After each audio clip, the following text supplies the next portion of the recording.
Welcome back to ASD, A New Perspective, and a new special podcast series, ASD Myths, the podcast show where we help you understand the truth about your child's mind and encourage you that growth is possible. In the first show of this series, Dr. Gutstein explores the social myth that children and adults with ASD do not desire relationships. In fact, Dr. Gutstein explains, quite the opposite is true. So one I think is, I hate to say promoted, but certainly communicated by the media, is one that popped up a number of times in a recent survey I did, which is the idea that people with autism are loners. They would prefer to stay alone.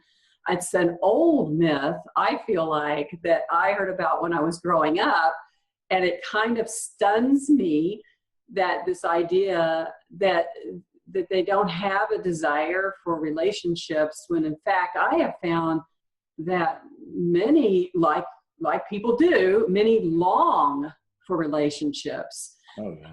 How talk to us about this myth, because it's a very unfortunate myth. It's a very dangerous myth, and sometimes it gets used to propagate this belief that we shouldn't try to change people with autism. I've heard that they're happy being on their own. I've even had parents years ago that would say that to me and say, well, why should we try to change him? Maybe he's just a type of person. I mean, they would equate it with being like an introvert. And I would try to explain that even someone who's an introvert has a very basic need for relatedness. That's a human need. The unfortunate thing about that myth is that it discriminates against people with autism because it implies that they're not human beings. It implies that they are different from us. When you think about basic human motivations and drives, we know that there are several that are universal to everyone who we consider a person, a human being. Relatedness is one of them.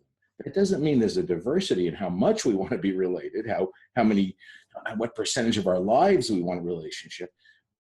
But what we know is that human beings are designed or built, by God, by evolution, however you believe it, to be in relationships, to be in interdependencies, and that without that we wither and we die. We don't survive, and that's built into us. So when we start to talk about people with autism as not having that, the dangerous thing then is that we start to implicitly treat them like they're not us, they're the other, they're not our species even. And that opens us up to all kinds of, without even realizing, implicit discrimination and persecution almost, and treating them in a very inadequate manner, unless we start to think about intervention the way we do at RDI, which is building those real foundations of relationships and having gradually over the years, developing the mental part of that, the internal, not the behaviors to pretend, but the real ability to empathize and to be aware of your own emotional state, your own ideas and thoughts, be able to share them and be curious about others and be able to handle both of those perspectives. All those things that take years to do, until we recognize that we can do that with people with ASD and makes a difference, and we should do that, things aren't going to change. And so you can see why that myth, a lot of times, again, myths are maintained because they let us sleep at night. They let us, pretend that things aren't as bad as they are, until you are the family where you have a child who is so depressed or suicidal, then you can't pretend anymore, unfortunately. And it doesn't have, as I say, it doesn't have to be that way. It's really unfortunate because we know that, we can find ways for people with ASD to have meaningful relationships. And we've seen it, we see it all the time in what we do. The other thing that you touched on, which was on my list, is an idea which, like you, having worked with the families and the children, seems almost outrageous that it's still a myth, but that there is no personality, or that they all have the same personality. So they're all this way, versus as everyone having a different personality. I don't know how that myth maintains. I don't understand it. I think that's right. And I don't think people actually say that, but it's the way they act. And so if you see, like, if you go into a school and you see a school has an autism program, there's an assumption that everyone with autism is going to benefit from the same way of teaching or the same, style of doing things, or learn in the same way.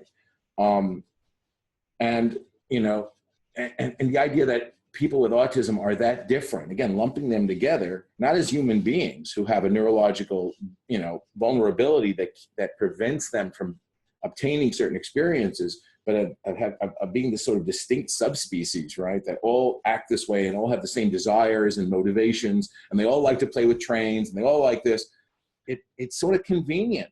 It's cheaper because you don't have to provide personalized education or treatment for people. You provide, these, like when we talk about ABA and DIR or whatever, everybody gets the same thing out of the manual no matter what, because they have autism. Doesn't matter what their needs are, what their vulnerabilities are, where they are developmentally, we can justify giving everybody the same thing, which is pretty weird. And then of course you mentioned personality, that everyone is going to have that same interest or something, or they're going to want to be with each other necessarily, that they like each other.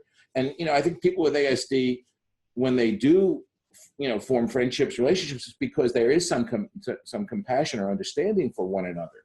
But it has nothing to do with the fact that they might have totally different interests, a totally different temperament, Some people with ASD want more activity, and some are more thoughtful, some are more introspective, some are more out there, some like to do things with their hands, some like to do things with their minds.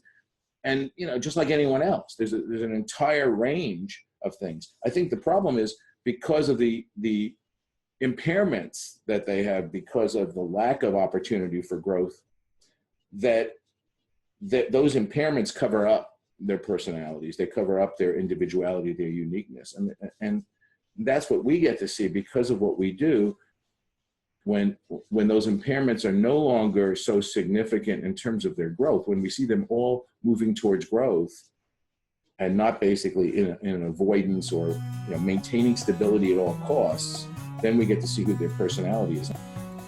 Thank you, Dr. Gutstein, and thank you for joining us for ASD, A New Perspective, and our new special podcast series, ASD Myths, the podcast show where we help you understand the truth about your child, and we encourage you that growth for your child is possible.